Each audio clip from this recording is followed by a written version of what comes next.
pananood. Vlog 521. Tapos Philippine Polymer Banknote Series.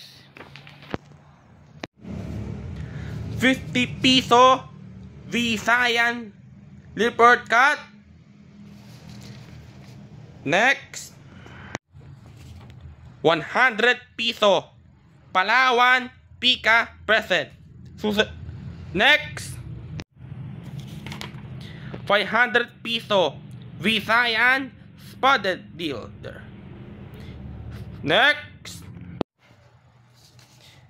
meron ka noon 2022 100,000 piso Philippine Eagle.